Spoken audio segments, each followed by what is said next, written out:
어. 예? TV가 없으신 전도사님도 보셨네. 맞지.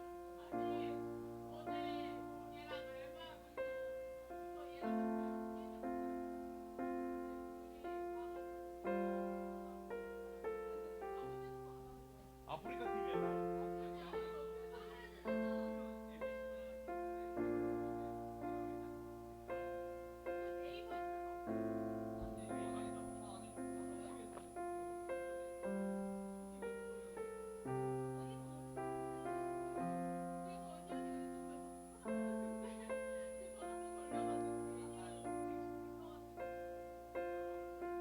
됐어? 녹화했어? 그냥 뒤에서 세팅만 잘해.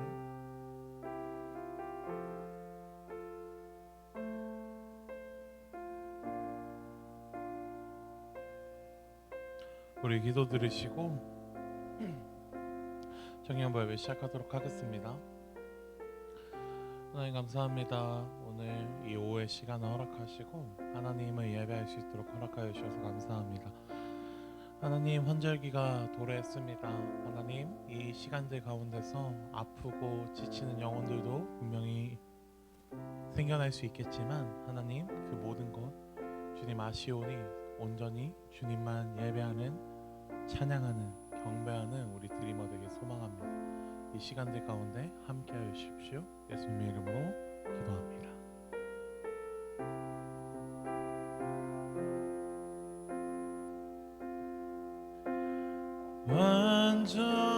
완전하신 나의 주, 의의 길로 날 인도하소서. 행하신 모든 일 주님의 영광 다 경배합니다. 완전하신 나의 주, 완전하신 나의 주, 의의 길로 날 인도하소서. 행하신 모든 일 주님의 영광 다 경배합니다. 예배합니다. 찬양합니다. 주님만 날 다스리소서. 예배합니다. 찬양합니다.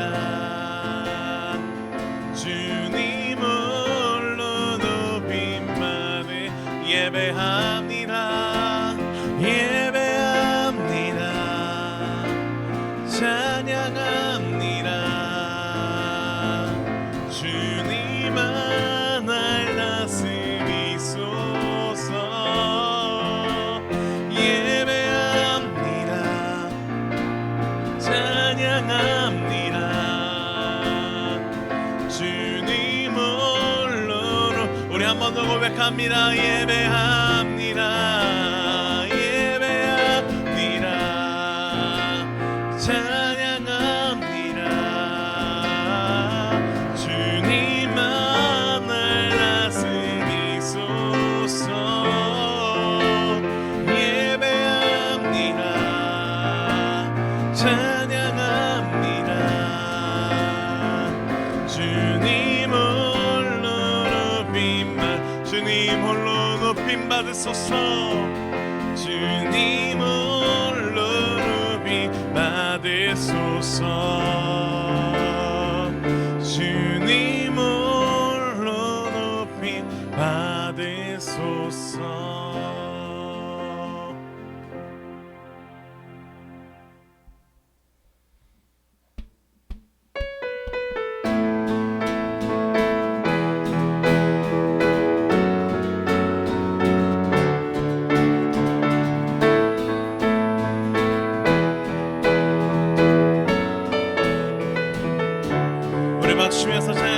주 이름 찬양 주 이름 찬양 공유의 강물을 흐르는 부유한 땅에 살 때에 주님 찬양해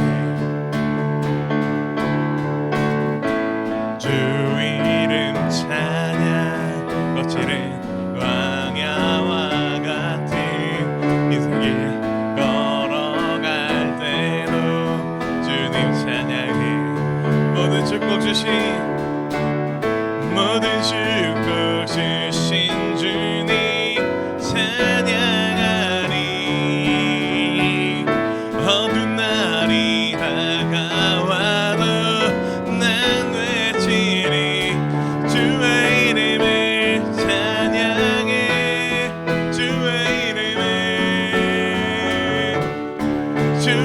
이름을 찬양해 영화로운 주 이름 찬양 이절로 찬양합니다 주 이름 찬양 주 이름 찬양 햇살이 나를 비추고 만물이 새롭게 될 때 주님 찬양해 주 이름 찬양 주 이름 찬양 가는 길 험할지라도 고통이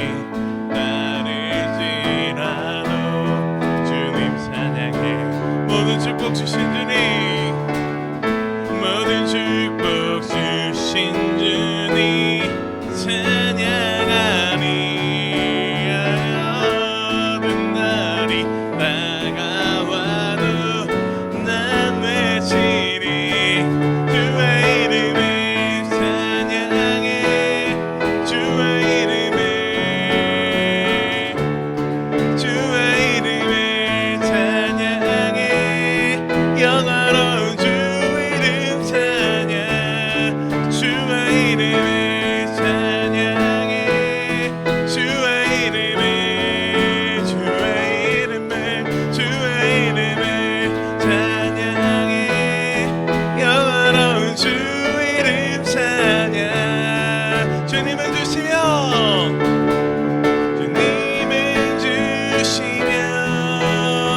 주님은 찾으시네 내 맘에 하는 말 주 찬양하니라 주님은 주시며 주님은 찾으시네 내 맘에 하는 말 주 찬양하니라 주님은 주시며 주님은 찾으시네 내 맘에 하는 말 주 찬양하니라 오 주의 이름을 찬양해 주의 이름을 찬양해 영화로운 주 이름 찬양 주의 이름을 찬양해 주의 이름을 찬양해 영화로운 주 이름 한 번 더 주의 이름을 찬양해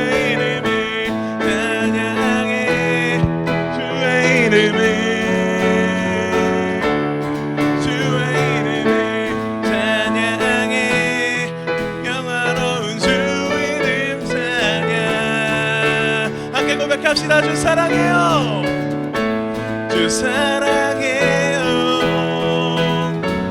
영원히 찬양해 예수 생명과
주 사랑해요.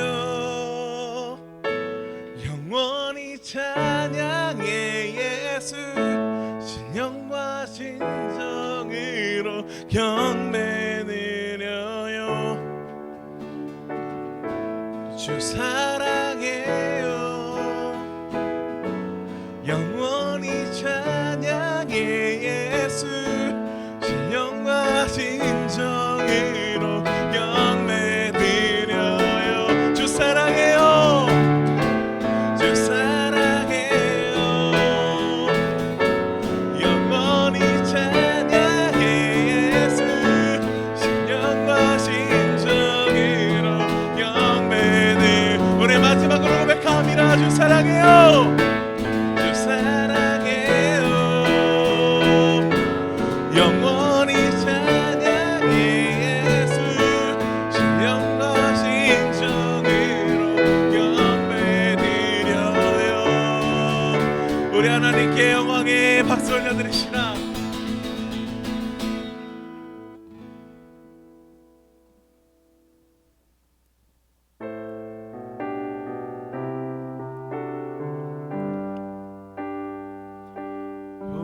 오소서 주님, 나의 마음을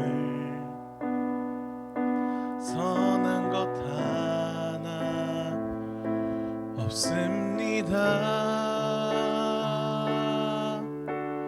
그러나 내 모든 것 주께 드립니다. 사랑으로 안으시고 날 새롭게 하소서. 보소서 주님, 나의 마음을 선한 것 하나 없습니다. 그러나 내 모든 것 주께 드립니다. 사랑으로 안으시고 날 새롭게 하소서. 주님 마음 내게 주소서. 내 아버지, 주님 마음 내게 주소서. 나를 향하신 주님의 뜻이 이루어지도록 주님 마음 내게 주소서. 보소서 주님, 보소서 주님, 나의 마음을 선한 것 하나 없습니다. 그러나 내 모든 것 주께 드립니다. 사랑으로 안으시고 날 새롭게 하소서. 주님 마음 내게 주소서. 내 아버지, 주님 마음 내게 주소서. 나를 향하신 주님의 뜻이 이루어지도록 주님 마음 내게 주소서. 주님 마음 내게 주소서. 주님 마음 내게 주소서. 내 아버지, 주님 마음 내게 주소서. 나를 향하신 주님의 뜻이 이루어지도록 주님 마음 내게 주소서. 내게 사랑을 가르치소서. 당신의 마음으로 용서하게 하소서. 주의 성령 내게 채우사 주의 길 가게 하소서. 당신 마음 주소서. 주의 성령 내게 채우사 주의 길 가게 하소서. 주님 당신 마음 주소서. 주님 마음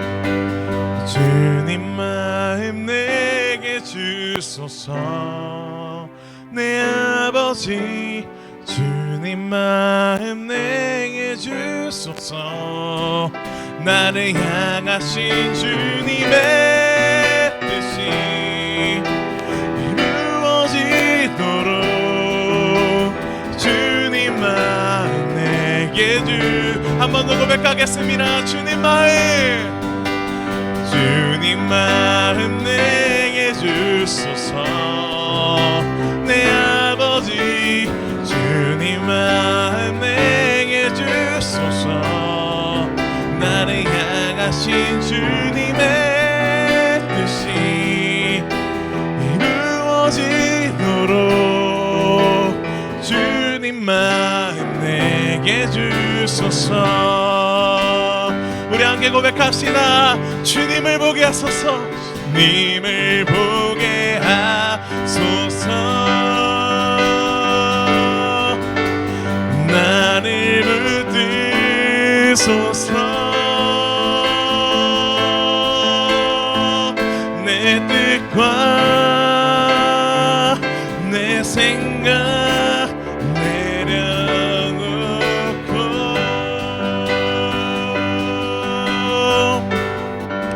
주님 앞에 나 엎드려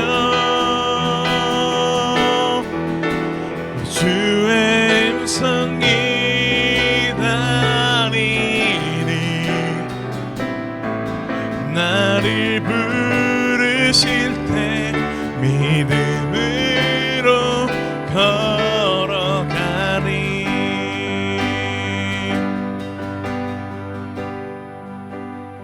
이 시간 예배를 위해서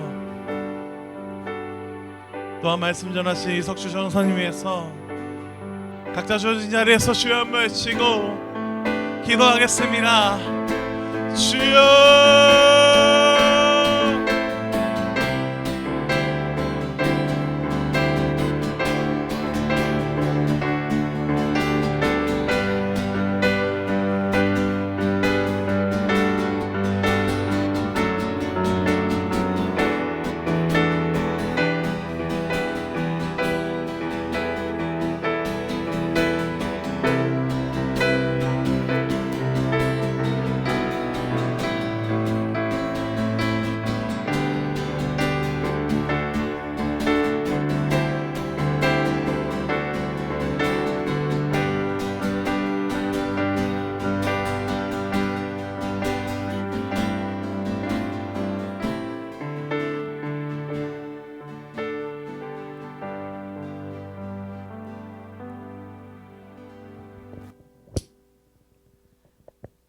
사랑과 감사하시 하나님 감사합니다. 오늘도 주님께서 저희 청년부 주님께서 인도하여 주셔서 또한 예배자리 가운데 하나님 함께해 주시는 여러분 감사합니다.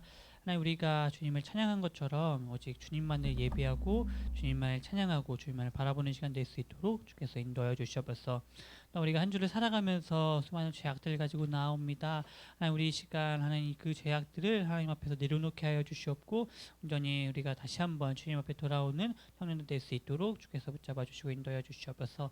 또 오늘 말씀 주시는 우리 이석주 전사님께 하나님께서 은혜를 허락하여 주셔서 하나님의 말씀이 사람의 말이 아니라 하나님의 말씀이 되게 하여 주셨고 이 말씀을 통해 우리 청년들이 온전히 하나님을 바라보며 하나님의 뜻에 따라 살아갈 수 있는 그런 은혜의 시간 될 수 있도록 주께서 인도하여 주시옵소서. 함께 하실 그 주님을 의지합니다. 예수님의 이름으로 기도드렸습니다. 아멘.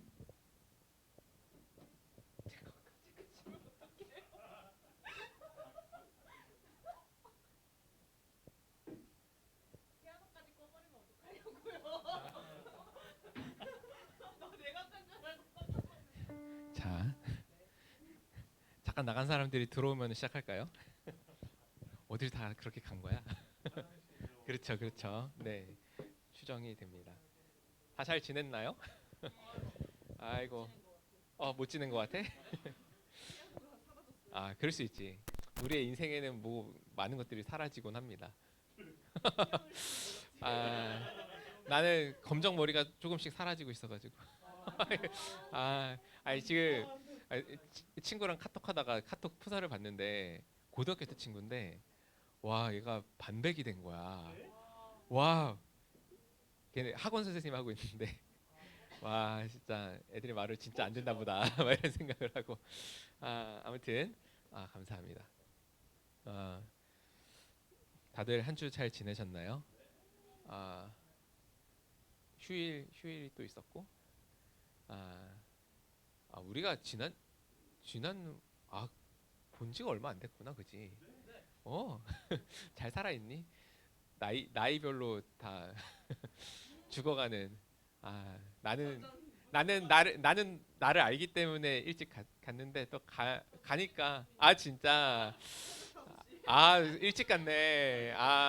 그치. 나 옛날에 너네 나이 때 딱 CCC에서 리트릿 하면은 이제 밤새서 기도를 한단 말이야. 밤새서 사실 기도하는 건 아니고 밤 늦게까지 기도를 하고 나서 한 1시, 2시부터 농구를 시작합니다. 농구를 하고 첫 차를 타고 이제 집에 가고 옛날엔 그랬었다.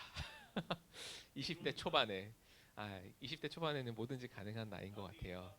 하지만 20대 초반도 그때 몸을 많이 굴리면 힘들어집니다. 건강 조심하시고 네 몸을 잘 가꾸시길 바래요.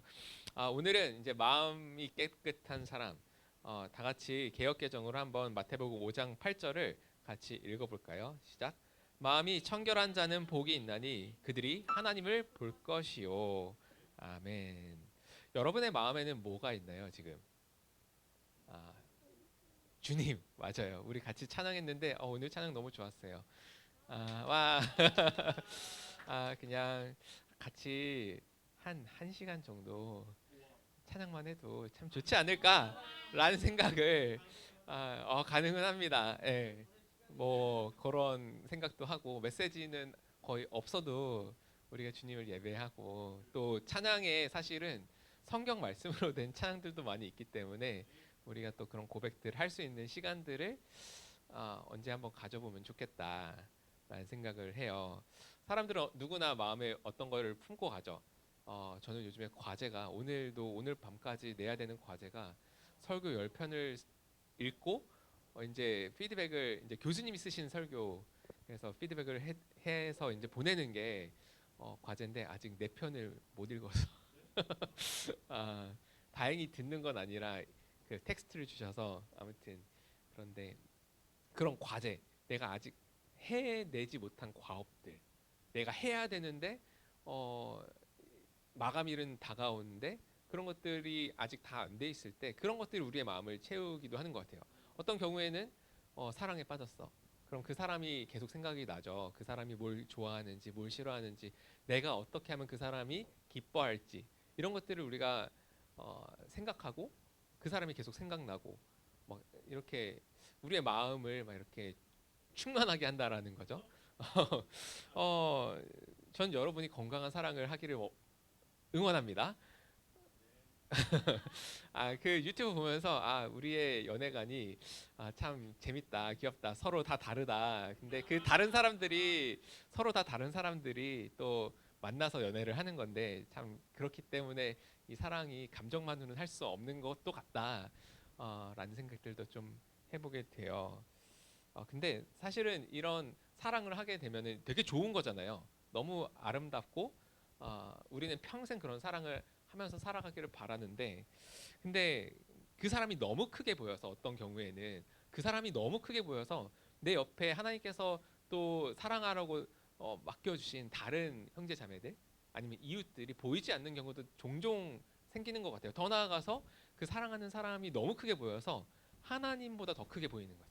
그래서 하나님을 바라보지 못하게 하는 경우도 있죠. 그렇다 보면은 우리가 하나님과 점점 멀어지게 되고 또 그 사람을 건강하게 사랑하기보다는 내 정서적 필요와 외로움 아니면은 더 나아가서 내 육신의 내 욕망 이런 것들을 채우기 위해서 그 사람을 이용하는 모습으로 사랑이 변질되어지기도 하는 것 같다. 많은 사람들이 그렇게 사랑을 사랑한다고는 하지만 되게 이기적인 사랑을 하는 경우도 많이 보게 되는 것 같아요.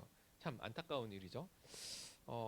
참 뭐 운동을 좋아하는 사람들은 헬스, 특히 요즘에 헬스 유튜버들이 많이 있는데 굉장히 몸을 가꾸고 아름답게 이렇게 건강하게 운동을 하는 건 너무 중요한 거잖아요. 그런데 그게 나의 삶을 지배하고 있다. 그럴 때는 좀 우리가 뭔가 잘못되었음을 보게 되는 것 같아요. 그것을 우리는 우상이라고 합니다. 내 마음 속에 어, 차지하고 있는 것들, 내 마음을 충만하게 채우고 있는 것들, 내 마음을 지배하고 있는 것들, 내 시선을 빼앗는 무언가. 성경 그것을 바로 우상이라고 하죠.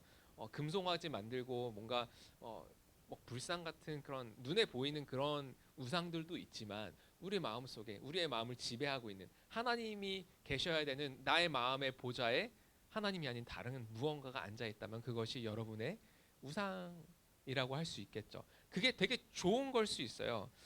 팀 켈러의 그 내가 거짓 신들의 세상이라는 카운터프릿 갓이라는 책을 한번 그 읽어보시길 바래요. 되게 좋은 책인데 아마 준혁이도 다 읽었니 이제는? 네네네. 한 달 전에 읽기 아무튼 네네네네. 근데 되게 좋은 것들 우리가 살아가는 데 있어서 돈도 필요하고요, 물질도 필요하고 사람들의 인정과 사랑도 필요하고 의미 있는 것들을 이뤄내는 성취감도 필요해요. 이 모든 것들은 되게 좋은 것일 수 있어요. 그런데 이 모든 것들이 방금 말씀드린 것들이 나의 삶의 궁극적인 안전과 만족을 성취감을 준다고 이렇게 생각하기 시작할 때 그래서 절대적인 자리에 이런 것들을 올려두었을 때 그것들이 우상이 될 수 있다라고 틴켈러 목사님은 얘기를 하시죠. 여러분의 마음은 지금 무엇으로 가득한가요? 여러분이 가장 많이 생각하는 것. 그게 아무리 좋은 것이라고 하더라도 하나님이 아닌 다른 것이라면 그것은 여러분들의 우상일 수가 있습니다. 우상 숭배를 하고 있는 게 별다른 게 아니에요. 여러분의 마음이 정돈되지 않고 흐트러지고 하나님이 아닌 다른 것들로 이렇게 되어 있는 그런 것들을 부패하고 그런 것들이 가득할 때 우리의 마음은 점점 부패하고 지저분해질 거예요. 마음이 참 중요하다. 그래서 잠언 4장 23절에 보니까 무릇 지킬 만한 것보다 내 마음을 지키라. 생명의 근원이 이에서 남이라. 세 번역으로도 이렇게 마음이 바로 생명의 근원이기 때문이다라고 이렇게 말하고 있습니다.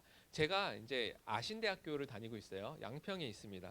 이제 가다 보면은 사실 소명교회를 거의 지나갑니다. 그 구리에서 여기 남양주를 지나가지고 가는데 가다 보면 이제 팔당댐을 지나서 남한강과 북한강이 만나는 두물머리를 지나는데 거기를 지나가다 보면은 표지판이 세워져 있어요. 상수원 보호구역. 예. 상수원 보호구역으로 이 일대가 팔당댐 일대가 지정되어 있더라고요. 왜냐하면은 상수원이 오염되면 수많은 사람들이 물을 먹을 수 없고 건강한 생활을 양유할 수 없기 때문에 이 상수원 보호구역으로 이제 지정된 곳에는 뭐 하지 말아야 될 게 되게 많이 있더라고요. 그거 어기면 뭔가 유해한 물질 아니면 오염 물질을 흘려보내면 2천만 원의 이하의 그런 벌금 아니면 징역 2년 이하의 뭐 그런 것들이 있더라고요. 그렇게 행위를 엄격하게 규제하고 있다. 그래서 상수원을 깨끗하게 보호하려는 거죠. 성경은 우리의 마음이 생명의 근원이다.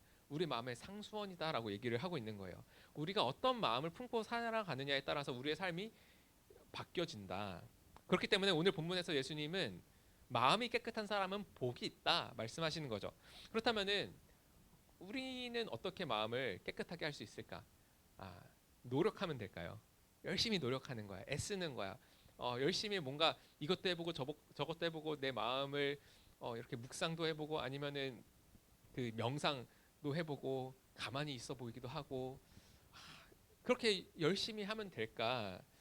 1세기 유대교에서는요 제의적인 청결을 굉장히 중요하게 여겼습니다. 깨끗하게 되는 것, 부정하게 되는 것을 굉장히 멀리하던 시대였어요. 그래서 제사와 정결에 관한 율법을 정말 애써서 준수하려고 했습니다. 특별히 바리새인들은 그 누구보다도 철저하게 율법을 지키려고 애쓴 사람들로 유명했죠. 그런데 예수님이 이들을 책망하십니다. 마태복음 23장에 한번 세 번역으로 같이 읽어볼까요? 27절에서부터 28절까지 시작.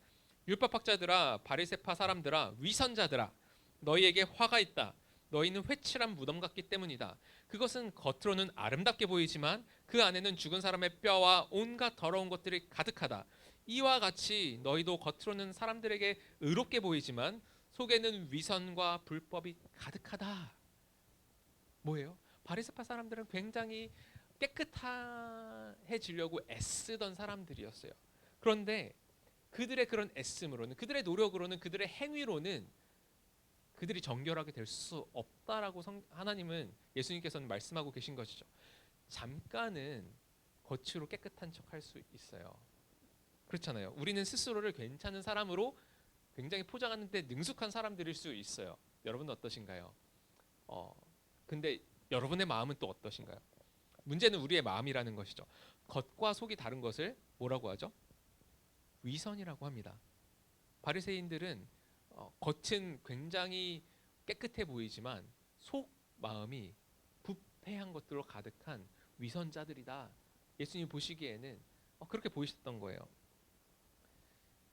예레미야 17장 9절에서부터 10절을 세 번역으로 함께 읽도록 하겠습니다. 시작. 만물보다 더 거짓되고 아주 썩은 것은 사람의 마음이니 누가 그 속을 알 수 있습니까? 각 사람의 마음을 살피고 심장을 감찰하시며 각 사람의 행실과 행동에 따라 보상하는 이는 바로 나 주다. 하나님은 우리의 마음을 감찰하신다, 살피신다, 우리의 행위의 동기를 보시는 분이다라고 말씀하고 있습니다. 그런데 문제는 뭐예요?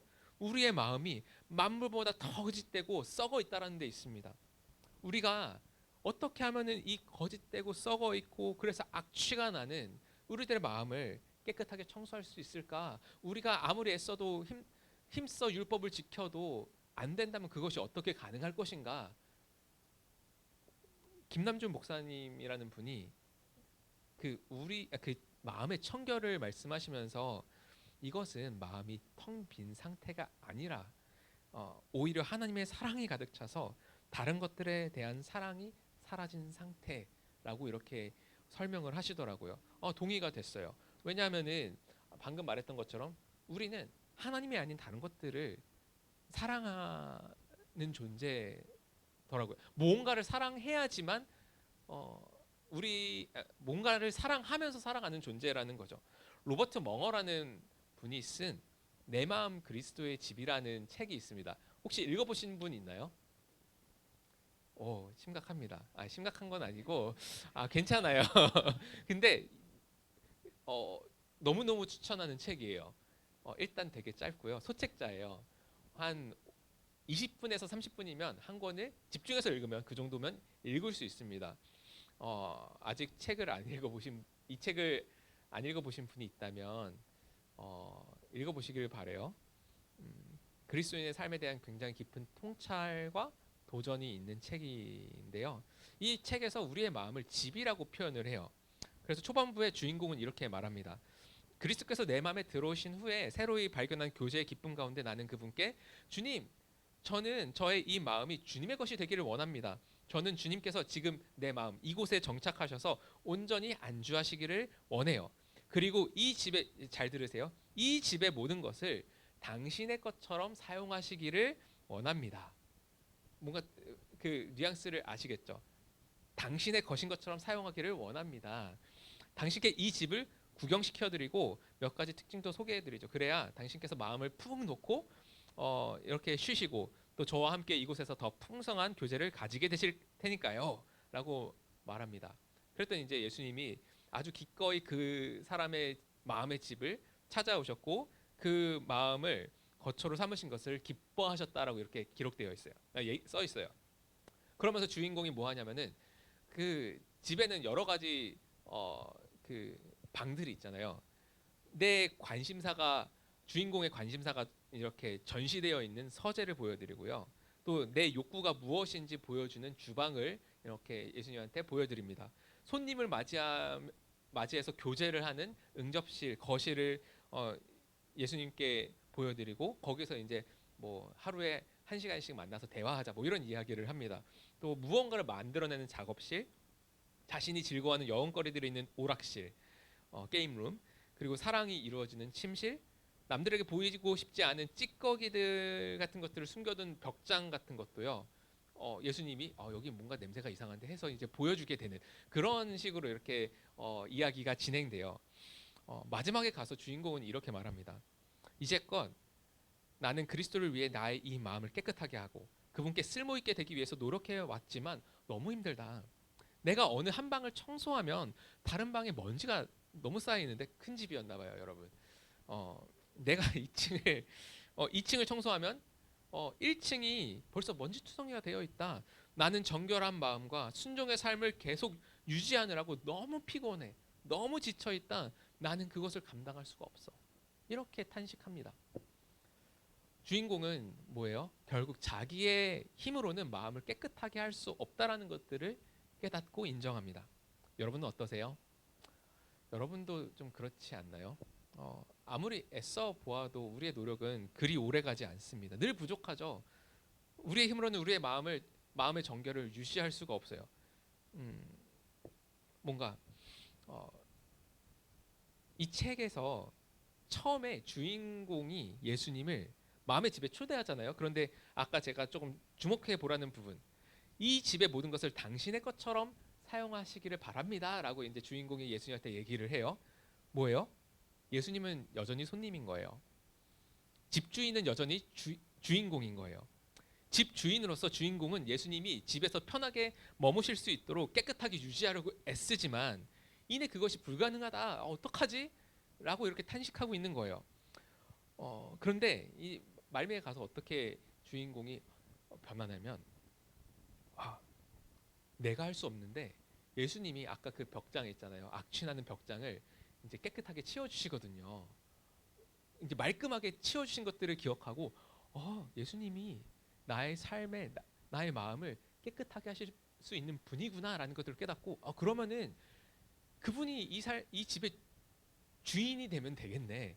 그렇게 명의를 이전합니다. 그렇게 명의를 이전하니까 예수님이 기다리셨는 것처럼 너무 기뻐하시는 거예요. 사랑하는 여러분, 마음을 정결하게 하는 것, 그건 우리의 힘으로 할 수 있는 것이 아닙니다. 그러나 여러분이 진짜 좋아하는 찬양처럼 수련회 가서 뛰면서 그 찬양했잖아요. Nothing is impossible, right? 우리의 힘이 되신 능력의 주님께는 불가능이 없다라는 것이죠. 우리의 마음을 청결하게 하는 것, 그것은 모든 것이 가능하신 주님께 우리의 삶의 왕자를 내어드릴 때 가능하게 되는 것이죠.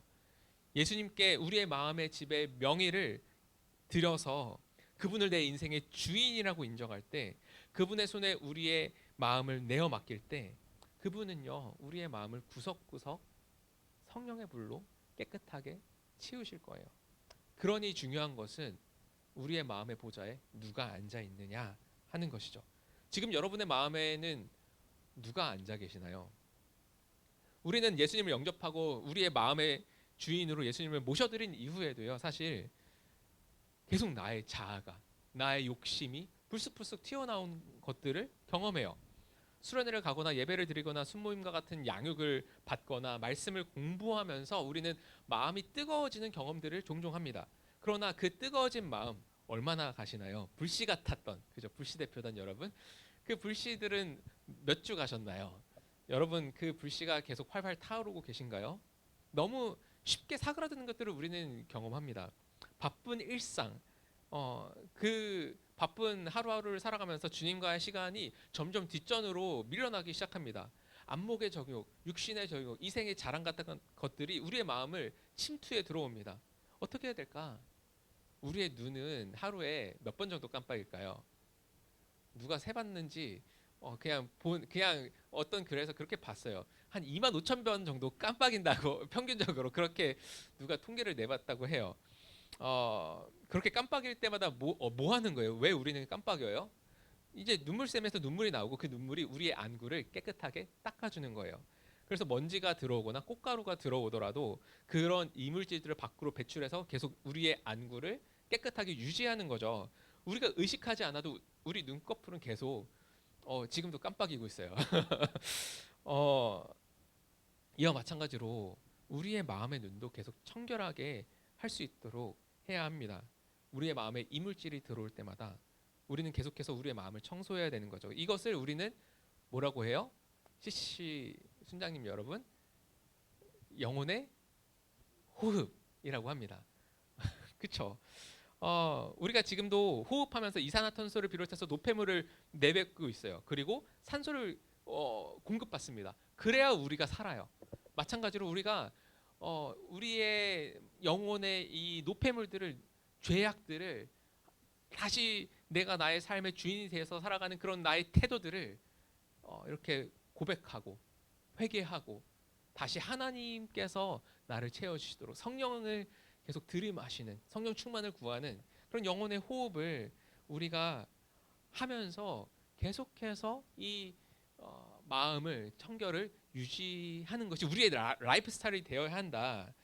의식하지 않아도 눈을 깜빡이고 숨을 쉬는 것처럼. 근데 여기서 기억할 게 있어요. 이렇게 새로운 마음을 주시는 분, 새로운 영을 주시는 분이 하나님이라는 거예요. 우리가 영혼의 호흡을 우리의 의지로 하는 것일까 해봤는데 그것도 잘 안 되더라고요. 그런데 결국에는 하나님의 은혜 안에 거하면서 이것들을 우리가 해 나갈 수 있음을 좀 보게 돼요. 에스겔 36장 25에서 27절을 세 번역으로 같이 읽겠습니다. 시작. 그리고 내가 너희에게 맑은 물을 뿌려서 너희를 정결하게 하며 너희의 온갖 더러움과 너희가 우상을 섬긴 모든 더러움을 깨끗하게 씻어주며 너희에게 새로운 마음을 주고 너희 속에 새로운 영을 넣어주며 너희 몸에서 돌같이 굳은 마음을 없애고 살갗처럼 부드러운 마음을 주며 너희 속에 내 영을 두어 너희가 나의 모든 율례대로 행동하게 하겠다. 그러면 너희가 내 모든 규례를 지키고 실천할 것이다. 누가 하십니까? 내가, 하나님께서 이 일을 하시겠다라는 거예요. 이 에스겔 36장 그리고 에스겔 11장에도 동일한 내용의 메시지가 11장이 먼저고 36장에서 반복되는 거죠. 이거를 새 언약이라고 합니다. 우리에게 주신 새 언약이에요. 누가 모든 더러움을 깨끗하게 하신다고요? 하나님. 누가 우리의 돌 같은 마음을 없애고 새로운 마음, 부드러운 마음을 주십니까? 하나님이십니다. 그러므로 우리가 영혼의 호흡을 하는 건요, 우리를 정결케 하시고 새로운 마음을 주시고 새로운 영을 주셔서 우리로 하여금 새로운 삶을 살도록 하게 하시는 하나님의 주권적인 은혜에 반응하는 거예요. 내 노력은 실패할 수 있지만, 그렇잖아요. 우리는 맨날 실패하잖아요. 그런데 하나님의 신실하심은 한결같다라는 것들을 우리가 의지하면서 영혼의 호흡을 하는 것이죠. 죄가 생각날 때마다, 내가 잘못된 길로, 곁길로 빠졌다는 것들을 발견할 때마다 하나님께서는 우리에게 말씀으로 또 예배를 통하여서 여러 방면으로 성령님을 통하여서 우리의 양심을 통하여서 우리에게 말씀하실 거예요. 그때 우리는 돌이킬 수 있는 것이죠. 우리가 그렇게 마음이 청결한 상태를 가질 때 예수님께서는 우리가 하나님을 보게 될 것이다 라고 말씀하십니다. 여러분, 하나님을 보게 되는 것이 복 같아요? 이게 진짜 복인가? 어때요? 이게 복이라는 것들을 묵상하면서 좀 깨달았어요. 저도. 왜냐하면은 우리의 눈에 하나님이 보이지 않을 때를 생각해 봤어요. 하나님이 보이지 않을 때 우리는 교만해지더라고요. 스스로 높아져서 내 스스로 인생의 의미와 목적을 부여하려고 하지만 방황하게 되고 결국 허무에 빠지기 십상입니다. 우리의 눈에 하나님이 보이지 않을 때 하나님께서 우리에게, 그분의 자녀에게 주시는 그 영광스러운 상속이 무언지 알지 못하기 때문에 자꾸 내 눈에 화려해 보이고 좋아 보이는 것들을 쫓아서 살아가게 되는 거죠. 이생의 자랑, 안목의 정욕들을 쫓아서 살아가게 되는 것이죠. 우리의 눈에 하나님이 보이지 않을 때요, 나를 둘러싸고 있는 환경과 문제들이 너무 커 보여요.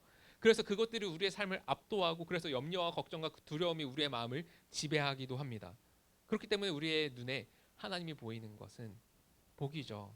우리의 마음의 눈이 밝혀져서 하나님의 얼굴을 보게 되는 것은 복입니다. 그래서 바울은 에베소 교회 성도들에게 보내는 편지에서 이들을 위해서 기도하면서 이렇게 씁니다. 에베소서 1장 17에서 19절을 세 번역으로 같이 읽어보도록 할까요? 시작. 우리 주 예수 그리스도의 하나님이신 영광의 아버지께서 지혜와 계시의 영을 여러분에게 주셔서 하나님을 알게 하시고 여러분의 마음의 눈을 밝혀주셔서 하나님의 부르심에 속한 소망이 무엇이며 성도에게 베푸시는 하나님의 영광스러운 상속이 얼마나 풍성한지를 여러분이 알게 되기를 바랍니다.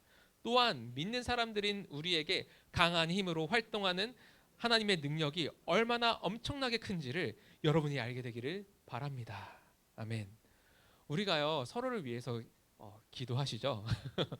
기도하실 거라고 생각합니다. 우리가 서로를 위해서 중보하고 기도할 때요 실제적인 필요를 위해서도 기도해야 되겠지만 무엇보다도 이런 기도를 좀 우리가 배울 수 있으면 좋겠어요. 우리의 마음이 밝아져서 너의 마음이 밝아져서 정말 하나님을 보게 되기를 바란다. 그래서 하나님의 부르심의 소망이 무엇인지 영광스러운 상속의 풍성함이 무엇인지 우리를 위하시는 하나님의 능력이 무엇인지 너희가 알게 되어서 그 소망과 그 풍성함과 그 능력 아래서 살아갈 수 있게 되기를 그렇게 서로를 위해서 기도한다면 우리의 기도가 좀 달라지지 않을까요? 서로를 향한 마음이 그리고 서로를 바라보는 시선이 달라지지 않을까요? 이제 좀 하나님을 본다는 것은 어떤 의미일까 조금 더 살펴보기를 원하는데요. 방금 읽은 에베소서 말씀에서 조금 이상한 부분이 있는 걸 여러분 발견하셨나요? 한번 제가 한 15초 정도 드릴 테니까 뭔가 좀 이게 논리적으로 이상하다 이런 부분을 한번 찾아보시길 바래요.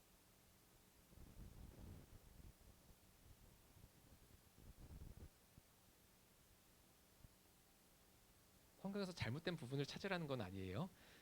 그렇지만 좀 뭔가 왜 이렇게 썼지? 뭔가 의도가 있나? 이런 걸 보시라는 거예요.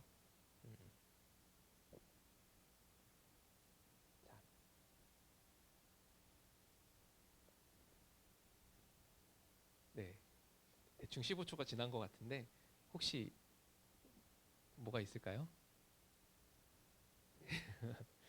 제가 강의 안에 있는 거를 대충 보시면 이거 아닐까 생각이 들 수도 있는데 그래요. 마음의 눈을 밝혀 주소서라고 했어요. 마음의 눈을 밝혀 주셨으면 이제 그게 무엇인지 보게 되기를 이라고 말하는 게 좀 더 자연스러울 것 같아요. 눈을 밝혀 주셨으니까 이제 보게 되는 거죠. 그런데 사도 바울은 알게 되기를 하나님이 어떤 분인지 알게 되기를 위해서 기도하고 있어요. 이게 조금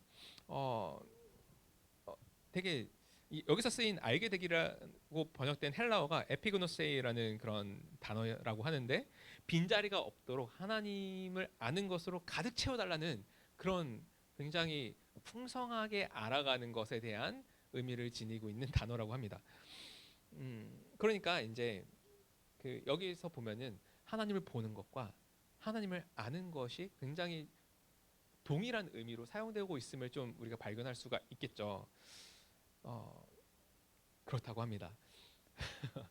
이해가 가시죠? 그렇다면은 하나님을 안다는 건 대체 뭘까? 그것은 하나님에 대한 지식을 머리에 담는 것을 넘어서는 일이라고 할 수가 있어요.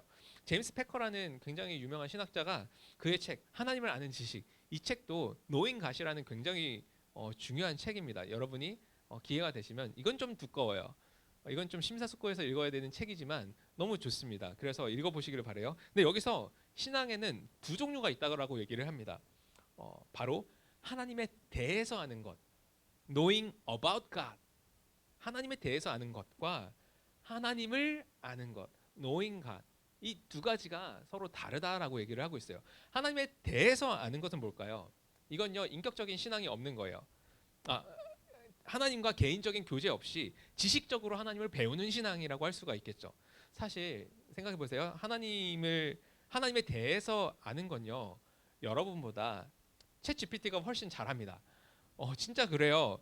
심지어 어떤 상황에 대해서 신학적 조언을 달라고 하면 챗 GPT가 나름 일리 있는 그런 조언을 해줘요.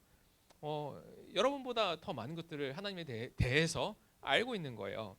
그런데 이 챗 GPT가 하나님에 대해 아무리 많은 지식을 가지고 있다고 하더라도 하나님과 인격적 교제는 할 수 없죠.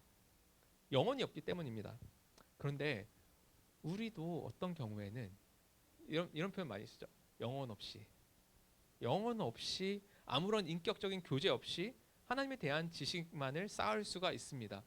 예배를 많이 드리지만 영혼 없이 예배를 드리는 경우가 많아요. 그냥 성경 공부를 하지만 말씀을 읽지만 영혼 없이 읽어 내려가는 그냥 읽는 것 자체가 목적이 되어서 그런 경우도 많이 있다라는 것입니다. 그렇게 쌓은 지식은 우리의 삶에 별다른 영향을 미치지 못하기도 해요. 오히려 지식이 많아서 교만해지기도 합니다. 나 이렇게 잘한다.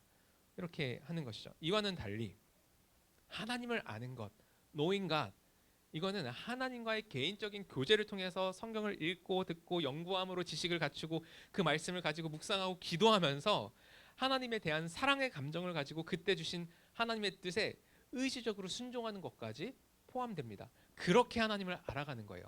지식으로 알아가는 것을 넘어서 그 하나님의 말씀을 나의 삶에서 순종함으로 말미암아 내 삶에 어떤 일들이 벌어지는지에 대한 그런 경험적 지식까지 포함하는 알미입니다. 이런 과정을 통해서 우리는 하나님이 어떤 분인지 경험하게 되죠. 경험적 암.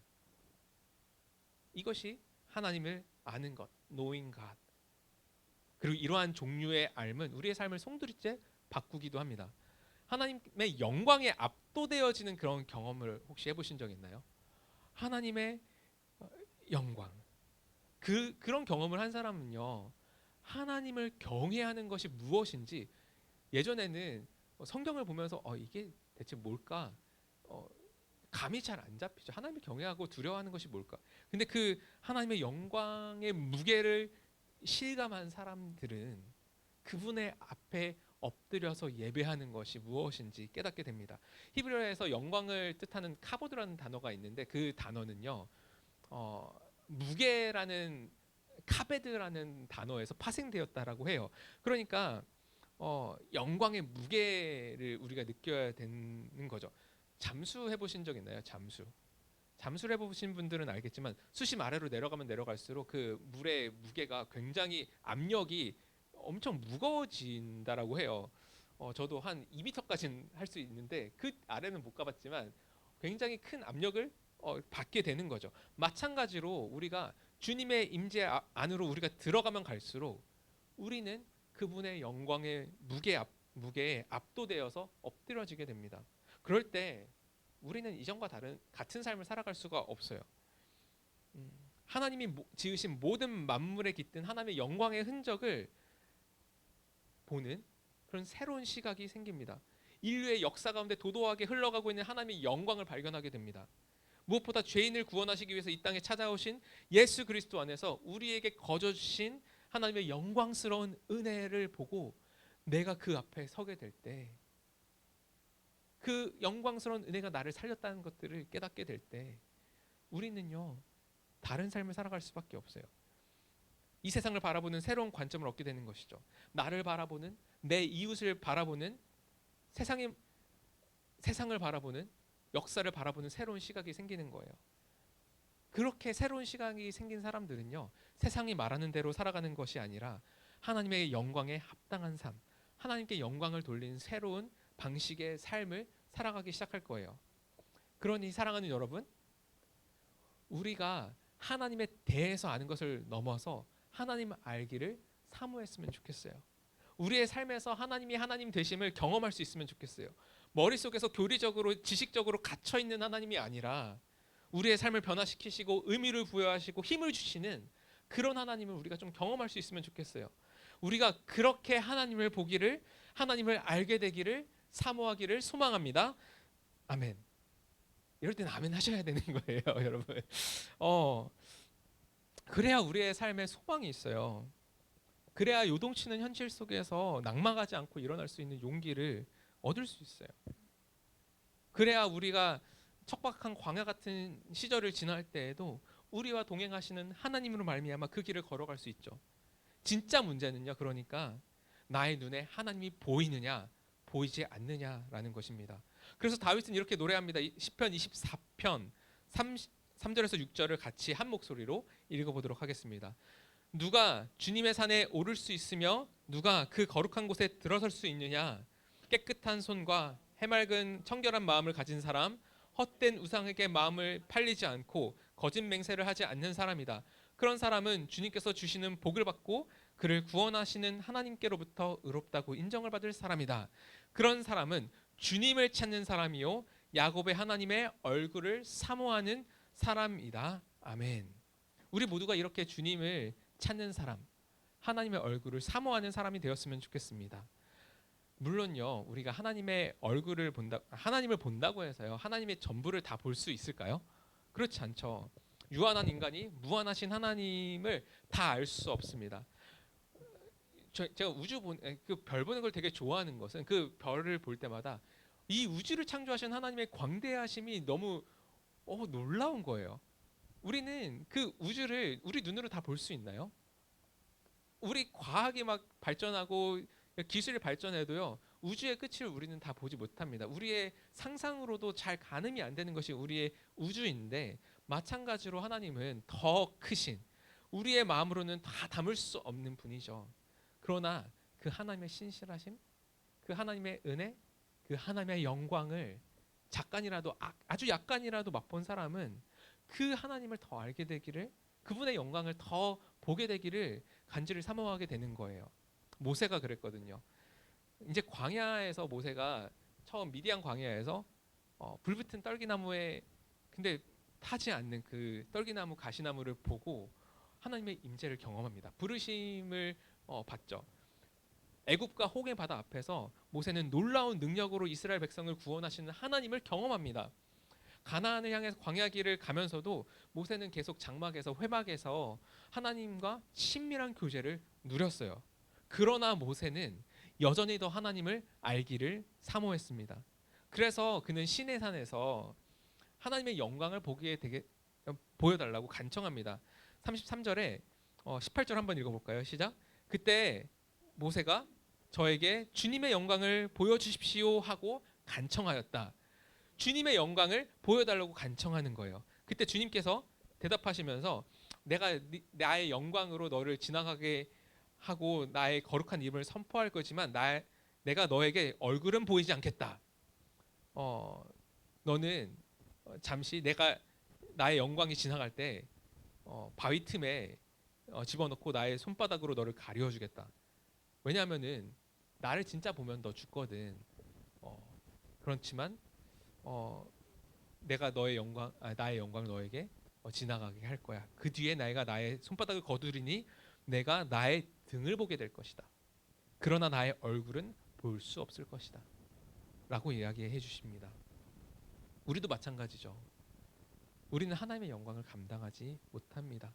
그러나 하나님께서는 우리에게 딱 맞는 은혜, 오늘의 필요한 은혜를, 그 영광을 보여주셔서 우리가 오늘 하나님을 신뢰할 수 있도록 인도하시는 분이십니다.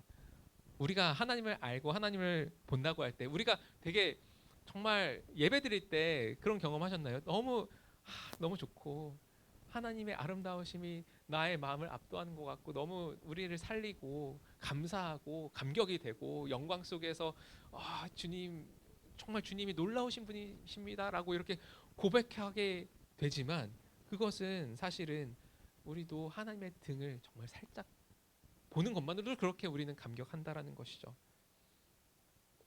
근데 놀라운 건 그렇게 살짝 하나님의 영광을 보게 된 사람들은 그들의 모습이 바뀐다라는 거예요. 그 하나님의 영광을 비추는 통로가 되어지는 것이죠. 얼굴에서 빛이 난다고 하잖아요. 이제 모세가 여기서 지금 이게 어떤 거냐면 어떤 상황인지 아세요? 출애굽기 33장의 이 이야기는 시내산에 올라가서 율법을 10계명을 받아오고 율법을 받아왔는데 이스라엘 백성들이 황금 송아지 만들어서 깽판 치고 있고, 그래서 그 돌판 2개를 다 깨뜨리고 다시 올라간 상태였어요. 그래서 이제 40일 다시 같이 합니다. 주님과 함께 밤낮 40일을 지내면서 보내다가 그가 산에서 내려올 때 그의 얼굴에서는 빛이 났다. 주님과 함께 말씀을 나눴으므로 얼굴에서 그렇게 빛이 났다라고 이렇게 얘기를 합니다.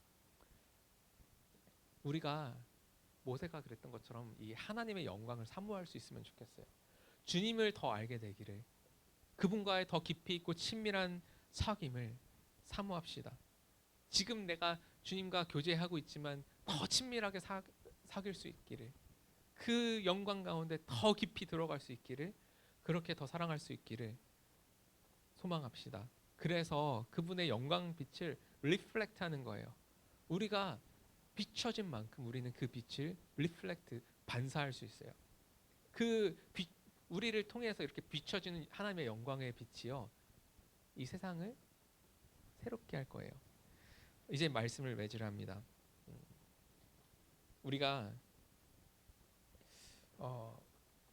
이 땅에서 하나님을 뵙는 것은요, 하나님의 등을 보는 것이라 방금 말씀드렸죠. 그러나 하나님의 등을 보는 것만으로도, 하나님의 영광을 조금 맛보는 것만으로도 우리의 삶은 새로워집니다.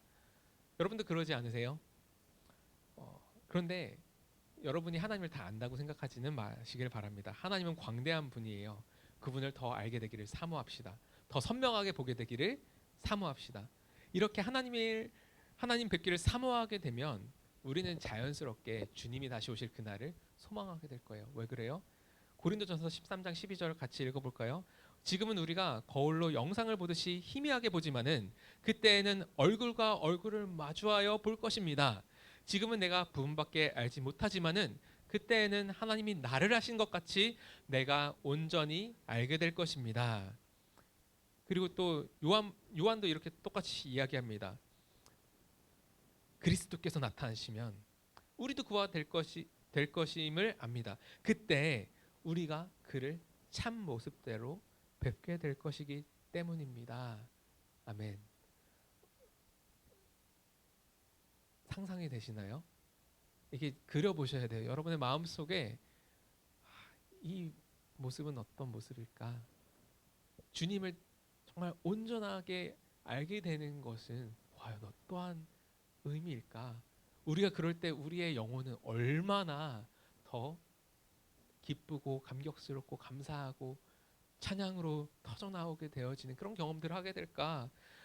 등만 보고도 이렇게 우리는 감격하는데 그분의 전체를 보게 된다면 우리는 얼마나 그 영광에 압도되어질까?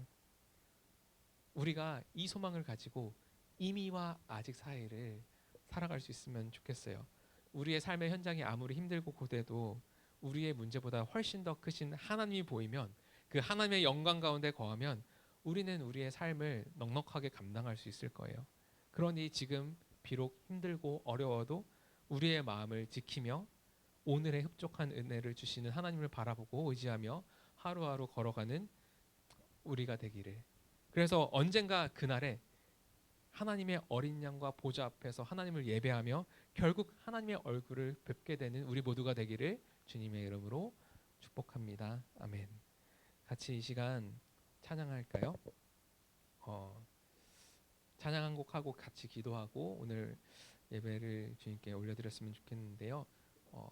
깨끗한 손 주옵소서라는 방금 시편 24편의 가사를 가지고 만들어진 찬양입니다. 혹시 악보가 준비가 되어 있나요? 없죠? 있어요? 그러면은 내가 굳이 기타 안 칠게요. 같이 할까요? 그래요. 좋아요.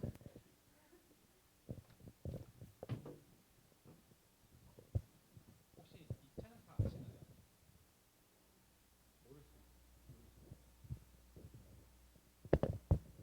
괜찮습니다. 왜냐면 준혁이가 알기 때문에 크게 불러줄 거기 때문에.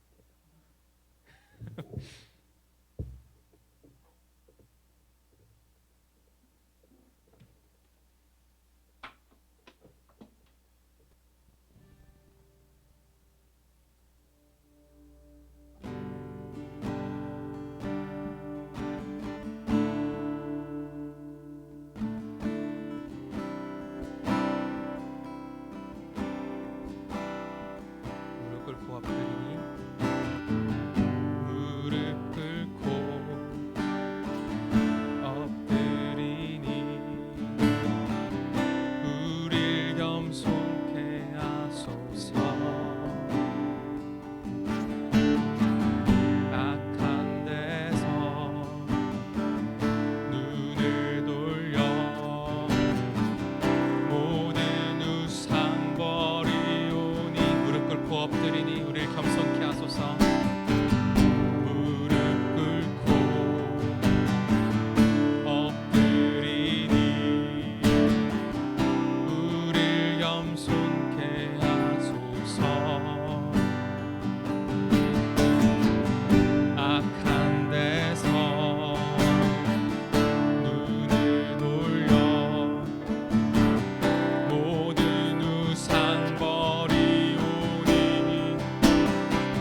엎드리니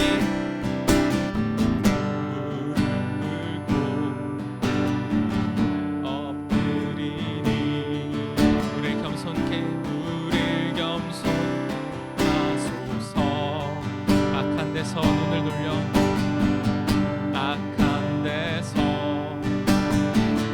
눈을 돌려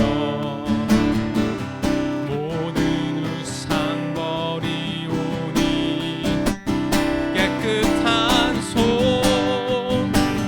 주옵소서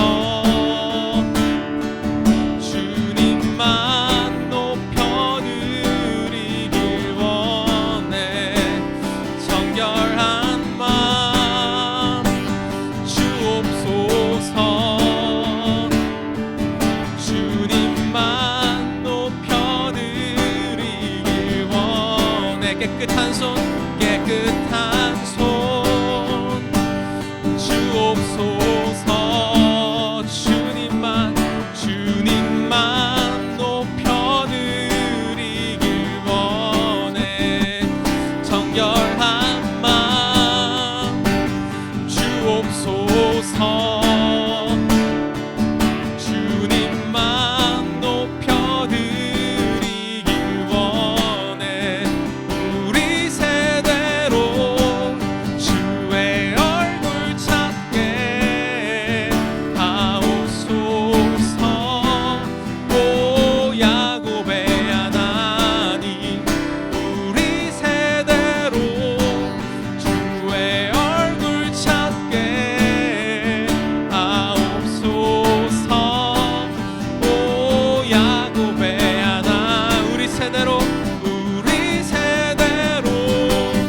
주의 얼굴 찾게 하옵소서 오 야곱의 하나님 우리 세대로 주의 얼굴 찾게 하옵소서 오 야곱의 하나님 깨끗한 손 주옵소서 주님만 높여드리길 원해 정결한 마음 주옵소서 주님만 높여드리길 원해 우리 세대로 주의 얼굴 찾게 하옵소서 오 야곱의 하나님 우리 세대로 주의 얼굴 찾게 하옵소서 오 야곱의 하나님 이 시간 함께 기도하실 때 아까 에베소서 1장 17에서 19절 말씀을 한번 기억해 보셨으면 좋겠습니다. 우리 주 예수 그리스도의 하나님이신 영광의 아버지께서 지혜와 계시의 영을 여러분에게 주셔서 하나님을 알게 하시고 여러분의 마음의 눈을 밝혀주셔서 하나님의 부르심에 속한 소망이 무엇이며 성도들에게 베푸시는 하나님의 영광스러운 상속이 얼마나 풍성한지를 여러분이 알게 되기를 바랍니다. 또한 믿는 사람인 우리에게 강한 힘으로 활동하시는 하나님의 능력이 얼마나 엄청나게 큰지를 여러분이 알게 되기를 바란다고 그렇게 바울은 에베소서 교회를 위해서 기도하고 있는데 우리도 내가 정말 먼저는 이렇게 주님을 알기를 원합니다. 우리의 마음의 눈을 밝히셔서 하나님을 바라보게 하여 주십시오. 그리고 그 바라보는 기쁨을 나와 내 옆에 있는 지체들이 함께 누리게 하여 달라고 같이 말씀을 의지하여서 기도합시다. 기도하겠습니다. 하나님 아버지 그렇습니다. 주님 우리의 마음을 정결하게 하여 주십시오.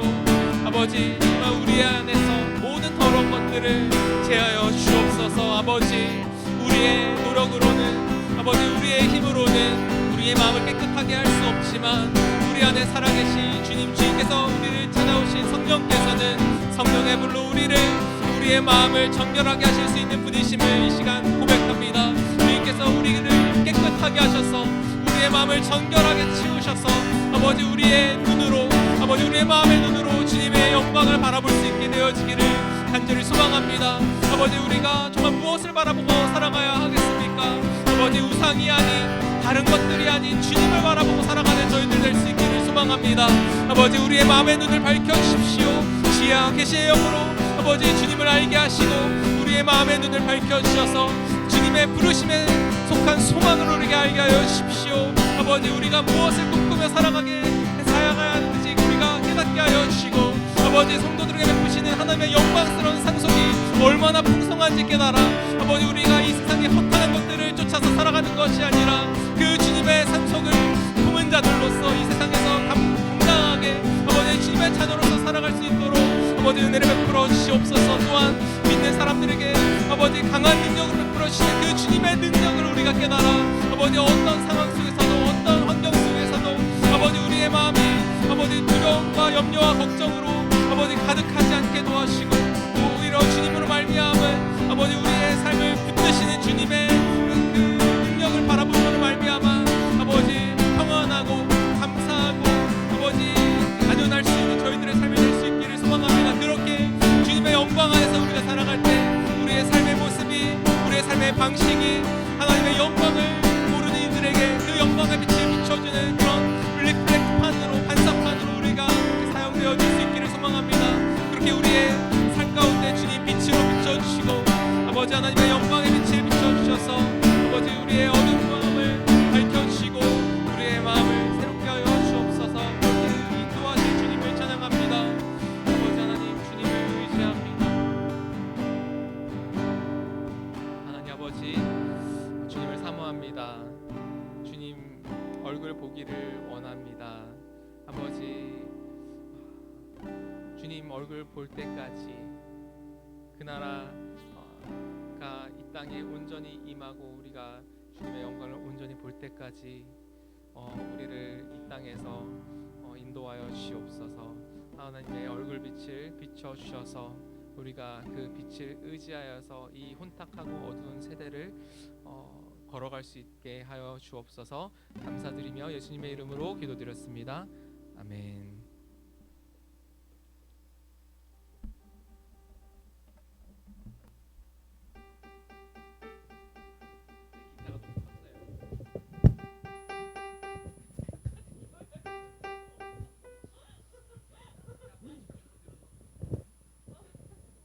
잘못 건드리셨나? 우리 찬양합시다.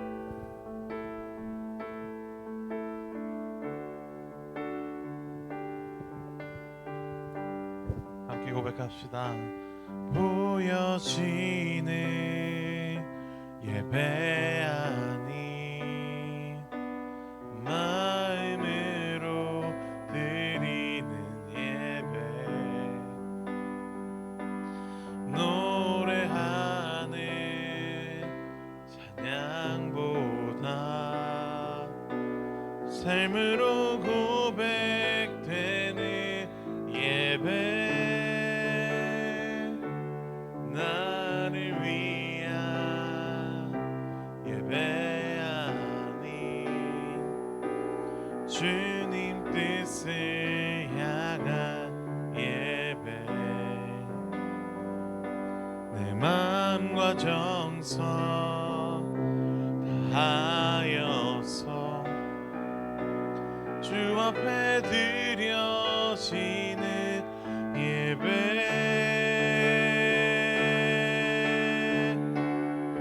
주 앞에 엎드려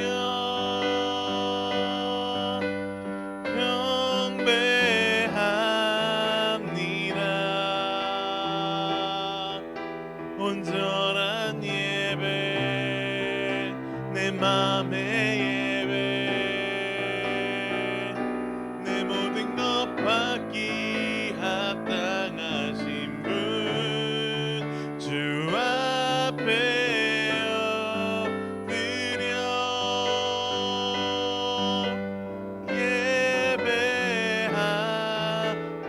예배하니라. 나의 모든 삶 나의 모든 말씀 앞에 순종하는 삶의 예배 드리길 원하네.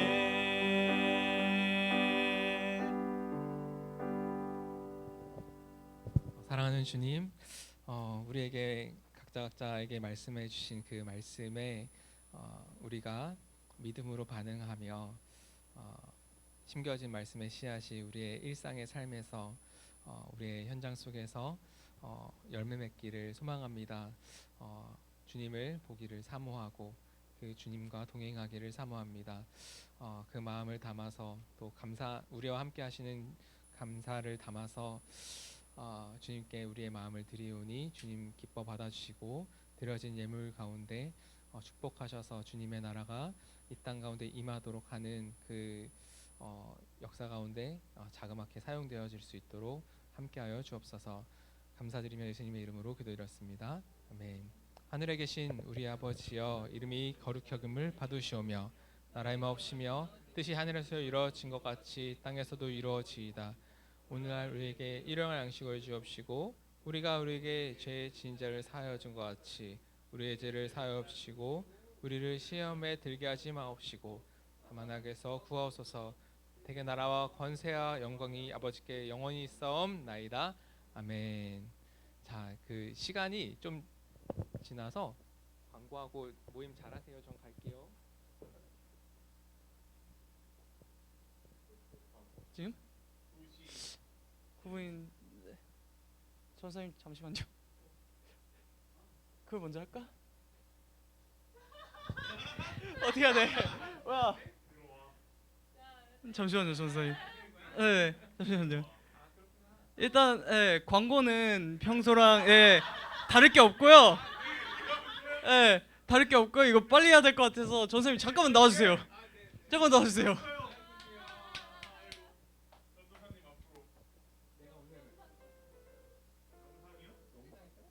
녹화되고 있어요. 근데 형 카메라로 한 번 더 찍으세요. 예배 좀 늦게 시작하면 되지 뭐, 그지? 어디 갔어? 저 어디 갔어? 오고 있어?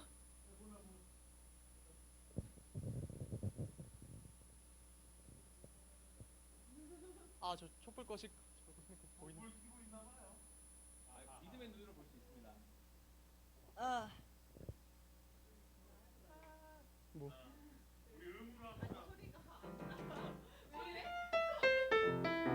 주세요. 자, 하나, 둘.